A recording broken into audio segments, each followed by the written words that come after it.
야, 술도 적당히 마시면 오히려 건강에 좋아. 자, 여러분, 술을 잘 드시는 분들은 간이 튼튼하니까 정말로 암에 안 걸릴까요? 초음파를 딱 대보는 순간 간은 거짓말을 하지 않습니다.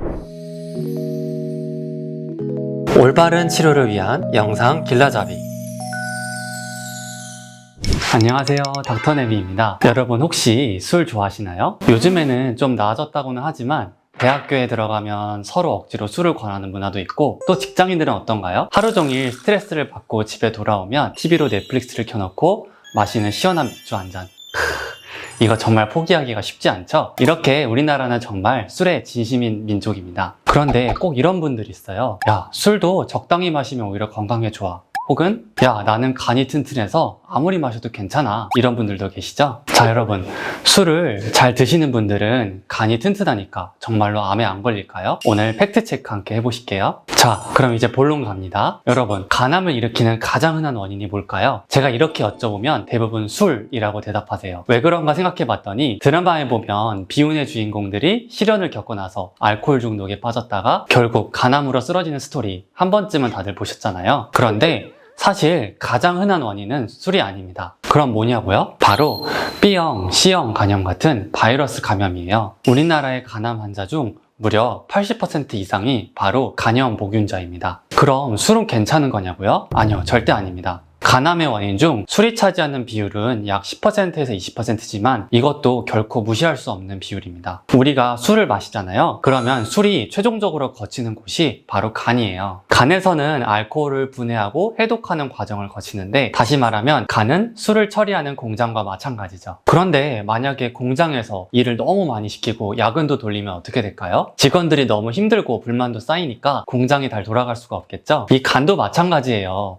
간에 과부하가 걸리면 분해 속도도 느려지니까 알코올 분해 속도도 느려지고, 기름이 많이 껴버린 간은 점점 딱딱해지고 섬유화가 진행됩니다. 제가 영상학과잖아요. 검진 목적으로 복부 초음파 찍으러 오신 분들 정말 많이 보거든요. 그런데 술 많이 드시는 분들 있죠? 분명히 저한테 검사 전에 저는 술 별로 안 마셔요, 이렇게 말씀하셨는데 초음파를 딱 대보는 순간 간은 거짓말을 하지 않습니다. 지방간 아시죠? 간에 기름이 많이 껴서 아주 하얗고 번들번들하거든요. 이게 더 진행된 분들은요, 간의 경계가 뭉툭해지고 표면도 울퉁불퉁해져요. 이 정도면 이미 지방간을 넘어서 만성간질환 혹은 간경변으로 이미 진행된 경우입니다. 무서운 건 이렇게 간이 망가지는 과정이 한 번 일어나는 것이 아니고 조용히 은근하게 일어나기 때문에 티가 안 난다는 거예요. 겉으로는 표시도 안 나고 티도 안 나요. 그래서 더 위험한 겁니다. 자, 그럼 여기서 궁금한 점 하나. 술 정말 잘 드시는 분들 있죠?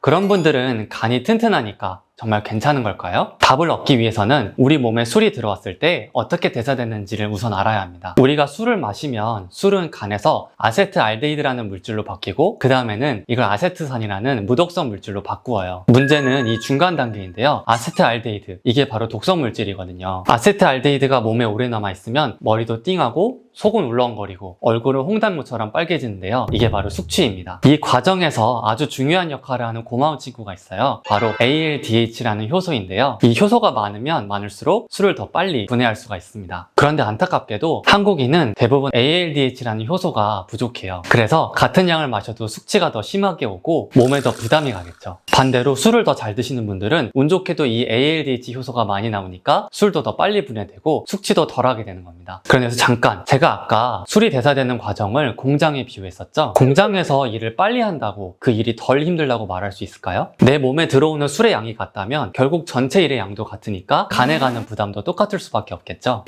즉, 술을 잘 마신다고 해서 간이 더 튼튼한 것은 아니고, 술이 들어오는 순간부터 간은 피곤하다, 이것이 팩트입니다. 자, 그래서 또 궁금해지죠? 아니, 살다 보면 술을 끊을 수도 없는 거고 도대체 얼마나 마셔야 안전한 걸까요? 세계보건기구에서는 건강에 비교적 무리가 되지 않는 음주량을 정해놨어요. 우리나라 사람들이 가장 많이 드시는 소주를 기준으로 들자면, 이것이 물론 도수마다 조금씩 차이는 있겠지만 남성은 일주일에 2병에서 3병, 여성은 일주일에 1병에서 2병 정도입니다. 네, 여러분, 일주일입니다. 하루 권장량 아니고요. 그리고 또 다른 질문. 그러면 우리 몸에 조금 더 나은 술 혹은 더 나쁜 술이 있을까요? 솔직히 말씀드리면 맥주든 소주든 와인이든 물론 성분의 차이는 있겠지만 몸에 알코올이 들어가는 순간 간에 부담이 되는 것은 어쩔 수가 없어요. 우리도 일할 때 보면 일의 종류와 상관없이 일의 양이 많아지면 어차피 힘들잖아요. 즉, 핵심은 술의 종류가 중요한 것이 아니고 술의 전체 음주량을 줄이는 것이 중요하겠습니다. 자, 오늘은 술이 센 사람도 간암에 걸릴 수 있다라는 중요한 사실을 함께 알아보았는데요. 술을 잘 마신다고 해서 간이 무적인 것은 아니고 술은 누구에게나 간에 부담이 될 수가 있습니다. 그러니까 술은 적당히 즐길 수 있을 만큼만 딱 조절해서 드시는 게 좋겠죠? 오늘 내용 유익하셨나요? 구독과 좋아요 잊지 마시고요. 다음에도 좋은 영상으로 찾아뵙도록 하겠습니다.